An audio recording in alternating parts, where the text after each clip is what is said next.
Le diable a peur de ça. Alors, le diable veut toujours te convaincre que c'est toi. Et tu veux te regarder dans le miroir et te dire « Waouh, je suis le meilleur ». À partir de ce moment, tu as perdu.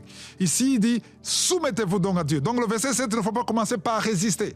Les chrétiens aiment beaucoup commencer par résister. Et le verset 10, verset 10 dit « Humiliez-vous devant le Seigneur et il vous élèvera ». Donc, il y a une condition pour être élevé. J'ai vu des chrétiens qui jeûnent pour l'élévation. Ils jeûnent pour avoir une grande église, un grand ministère, un don qui fonctionne d'une façon extraordinaire. Et tu pries pour ça, mais tu es orgueilleux. Il faut d'abord t'humilier. C'est ça le secret de la puissance de Dieu. Oui, prier, c'est bien. Passer 40 jours dans la prière, dans le jeûne, c'est bien. Passer des jours sans manger, c'est bien. Avoir la foi, c'est bien. Confesser, c'est bien. Mais tout ça, c'est rien si tu es orgueilleux.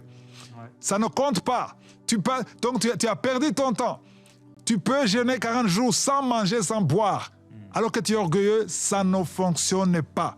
Dans 1 Pierre chapitre 5, verset 6, il dit « Humiliez-vous donc sous la puissante main de Dieu. » J'aime beaucoup la partie qui dit « sous la puissante main de Dieu ». Donc, il y a la puissance, il y a la main de Dieu.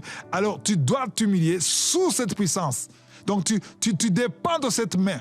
Tu es sous cette main